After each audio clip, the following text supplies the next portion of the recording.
Four of the 8 high school students arrested in the deadly attack of their classmate made their first court appearance last week and are expected to appear in court again tomorrow.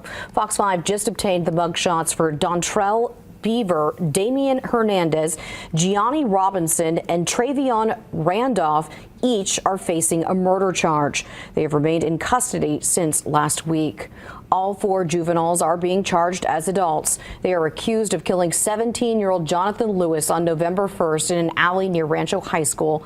Police say the beating was over a pair of stolen headphones and possibly a marijuana vape pen. The other 4 suspects will have a separate hearing because they are all under the age of 16. All right, guys, so we got to follow up on this story involving the death of Mr. Jonathan Lewis, who was a high school teenager that unfortunately got beat to death by a group of teenagers, a lot of whom just happened to be so-called people of color. Jonathan Lewis happens to be white.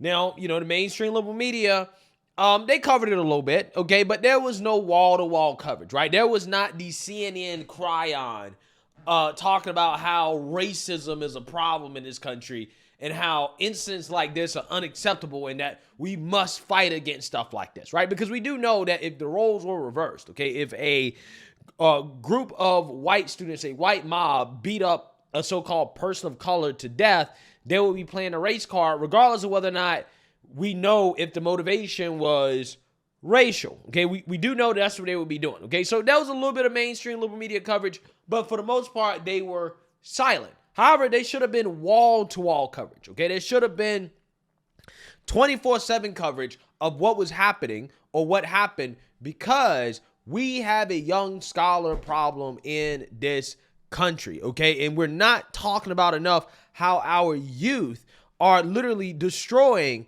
some of our cities, okay? And that's the reason why I'm following up on this story, because I want to update you guys on what's going on, as some of the teenagers that were involved in this incident have been arrested and charged with murder. Take a look. Teens accused of beating and killing their classmate will remain in custody with no bail, and for now they'll be held here at the Juvenile Detention Center. We're also learning new details about what police say happened to Jonathan Lewis. 4 of the teen murder suspects accused of beating their Rancho High School classmate Jonathan Lewis to death appeared in court Tuesday showing no emotion. Travion Randolph was represented by a special public defender, and Gianni Robinson, Damian Hernandez, and Dontrell Beaver all were represented by court-appointed attorneys. He's 17 years old. He's very confused. His family is extremely concerned about what's going on. Criminal defense attorney Robert Draskovich is representing Robinson and told reporters after court, I've been told that the videos that have been released are incomplete, and I'll be going through all the videos with my investigator to see what really happened. According to an arrest report obtained by Channel 13, when officers arrived at the crime scene, they found drops of blood located on some boards by the fence. The report also reveals a detective provided officers with a video of the fight, which had been posted on Instagram. Police say the video shows 10 people punch, kick, and stomp someone on the ground, and then the group turns their aggression on someone trying to break up the attack. Clark County School District administrators were able to identify for police several of the suspects leading to the arrests. Also, according to the report, a detective believes the fight possibly involved gang members. This is an ongoing investigation. As you can imagine, there were many, many people to interview that were there, and other people that may have knowledge. Police say multiple people recorded the crime. Family members of the teen suspects packed the courtroom Tuesday. Channel 13. Anything you guys could say to us? The father of Robinson had this to say about the court proceedings. Well, at least they're putting them back in juvie and not holding them down here with all the other people, all the other real criminals. Anything you want to say to the family of Jonathan Lewis? I'm sorry that happened, but you take a knife to a fight, that's what happens. Near Rancho High School, a makeshift memorial continues to grow in the alleyway where Lewis lost his life. The teens are back in court on December 14th. At the Clark County Juvenile Detention Center, I'm Jaewon Jung. Wow, what a piss poor example of a father if I've ever seen one, right? Just imagine you have your son who, could possibly be in jail or prison for a long, long, long time, maybe the rest of his life, which probably won't happen because in today's time, the criminal justice system is only tough on conservatives and, presidential candidates like Trump, right? Republicans, they're only tough on people that take a tour of the Capitol. But anyways, just imagine being a father in that situation. And when asked about the situation, and whatever he has to say to the family of the victim, that his son, he killed the victim, right? Well, too bad, so sad. Sorry for your loss, but he shouldn't have bought a knife to, I guess, a gunfight or something, whatever he said, right? And it's like, dude, are you serious right now? Right? Are you serious right now? Okay. Also, you got the defense attorney claiming that the 17-year-old, he's confused. He doesn't know what's going on. Well, was he confused and did he know what was going on when him and 10 other people tried to jump one student? Now, again, from my understanding of this situation, this was over a vape pen and maybe some headphones or something. And, the victim, was down to fight, right? Like he was down to fight. And then all these guys jumped him instead of fighting him one-on-one, right? Which is, I think that's what real men do. Okay, in a fight, you fight one-on-one. You don't just jump a guy, right? I mean, that's coward behavior, okay? When you jump somebody, and because they jumped him, he died because they were beating him up all at one time. And again, this is what I'm talking about in regards to why stuff like this happens in this country. We have a parenting crisis. Even when you have a father in the home, if the father is piss poor, it's almost like not having one, right? Again, that's a piss poor example of a father, okay? What he should have been saying is that what my son did was wrong.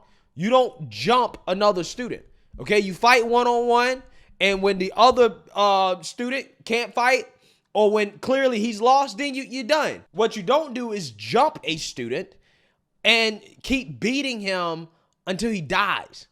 That's insanity, right? I mean, he should be apologizing to that family and say, I'm sorry for what my son did. He was in the wrong. That's what he should be doing. Again, regardless of the circumstances, I can't imagine any circumstance where it warrants jumping somebody and beating them to death. But again, like I said, piss poor parenting, because it's so funny because you have some people, right, who in response to when conservatives talk about the fatherlessness crisis in this country, particularly in the black community, their response is, well, that's a myth. That's not true. Most black fathers are in the house, right? And I always chuckle when they say that, right? When they try to, throw away or try to dismiss that talking point to try to say, well, that's not the reason why, black America is not doing as well as we should be doing. It ain't the fatherlessness crisis. It ain't because of lack of fathers. And I'm like, well, even if, let's just say, for example, most fathers are in the home, right? Let's say that's true. If they're piss poor, if they're sitting around smoking weed all day, playing 2K, they ain't got no job, they ain't working, they're not setting a good example, they're not instilling good values in their sons, then it's almost like not having a father at all. In some cases, it can be worse because you are showing your son that, hey, this is what men do, or this is an example of what a good father is, when clearly that's not a good example, right? So again, when these people come out here and talk about, oh, how there actually are, black fathers in the home and, they spend more time with their kids and blah, blah, blah, blah, blah, blah. And I'm like, okay, well, one, I'm not sure if I necessarily, buy into what you're saying. But even if what you're saying is true, again, I do believe that, we have a parenting problem in this country, okay? Whether or not it's just single mothers or whether or not fathers are in the home, because not all fathers are good fathers and they're not all raising their sons the correct way. Clearly, in this case, this father, in my opinion, probably is not raising his son in the correct way, considering the fact that allegedly there's some gang activity. Again, he beat a kid to death, jumped a kid to death in the most cowardly way possible. Yeah, not a good example, right? Not a good example, okay? Complete and total embarrassment. But again, the reason why this story should be a lot bigger than it is because I'm sick and tired of doing these stories, right? I'm sick and tired of doing these stories about the youth and the young teenager criminal thug problem that we have in this country. These teenagers are out of control, okay? I've never seen anything like it. I don't remember a point in time in this country where we had this big of an issue with the youth. And it scares me to death because these are kids that are going to grow up and be adults one day, right? They're the future of the country. And the future of the country does not look good, right? On multiple fronts, the future of the country does not look good. It don't look good. It looks bleak, very bleak, okay? About a third of them are criminals. And then the rest of them are woke, right?